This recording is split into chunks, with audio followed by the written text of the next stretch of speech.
হাসতে হাসতে প্রাণ যাওয়ার ঘটনা কিন্তু বিশ্বজুড়ে তেমন বিরল নয়। তবে হাসির কারণে মৃত্যু নয়, বরং অতিরিক্ত হাসির কারণে শরীরে যে প্রভাব পড়ে তার কারণে মৃত্যু হতে পারে। অতিরিক্ত হাসির ফলে মস্তিষ্ক ফেটে যেতে পারে, যাকে বলা হয় রূপচাঁদ ব্রেইন অ্যানুরিজম।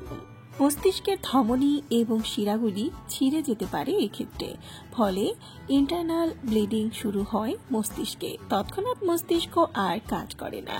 মস্তিষ্ক এবং রক্তের চাপে খুলি ফেটে যেতে পারে, যার ফলে ঘটতে পারে মৃত্যু। আর এসব ক্ষেত্রে যে লক্ষণ প্রকাশ পায় তার মধ্যে হঠাৎ এবং অত্যাধিক পরিমাণে মাথা ব্যথা, বমি হওয়া, চোখে দ্বিগুণ সংখ্যক দৃষ্টি, খিঁচুনি, আলোর প্রতি স্পর্শকাতরতা, থমকে যাওয়া বা মনোযোগ হারানো।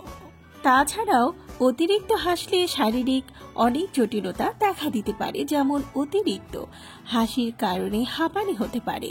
তবে শুধু হাসি নয়, অতিরিক্ত কান্না, চিন্তা, উত্তেজনার কারণেও হাঁপানি হতে পারে মানুষের। অনেকেরই হালকা হাঁপানির সমস্যা থাকে, আর সেই অবস্থায় অতিরিক্ত হাসলে হাঁপানি আরও বেড়ে যায়। এর ফলে ভয়ানক শ্বাসকষ্টও হয়। দ্রুত চিকিৎসা করা না হলে মানুষের মৃত্যু পর্যন্ত হতে পারে। ভয়ঙ্কর এক হাসির রোগের নাম জিলাস্টিক সিজার।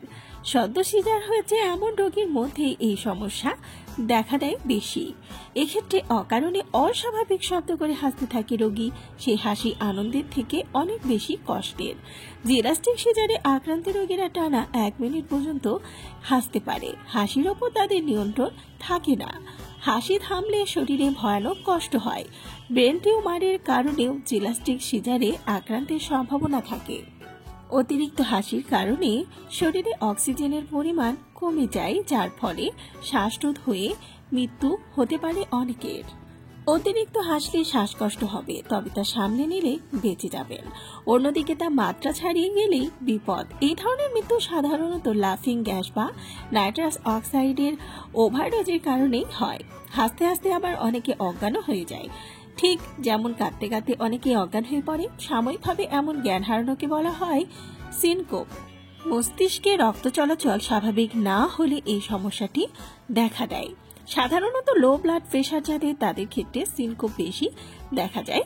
এর ফলে হার্টে রক্ত চলাচল, ডিহাইড্রেশন, শ্বাসকষ্ট এবং অতিরিক্ত ঘামও হতে পারে। এই সিনকোপের কারণ হতে পারে অতিরিক্ত কাশি অথবা হাসির কারণে। প্রয়োজন থেকে বেশি জোরে জোরে হাসির ফলে দম বন্ধ হয়ে অজ্ঞানও হয়ে যেতে পারেন। এমন সমস্যা লাগাতার হলে হার্টের অসুখও হয়ে যেতে পারে। আমরা জানি কোনো কিছুই অতিরিক্ত ভালো নয়, ঠিক তেমনি অতিরিক্ত হাসিও বিপজ্জনক হতে পারে। হাসলে মানসিক স্বাস্থ্য ভালো থাকে। মন খুলে হাসলে মানসিক স্ট্রেস কমে, উদ্বেগ আর হতাশা চলে যায়। তাছাড়াও নিয়ন্ত্রিত হাসির কারণে শরীরের পেশি কিন্তু আরাম পায়।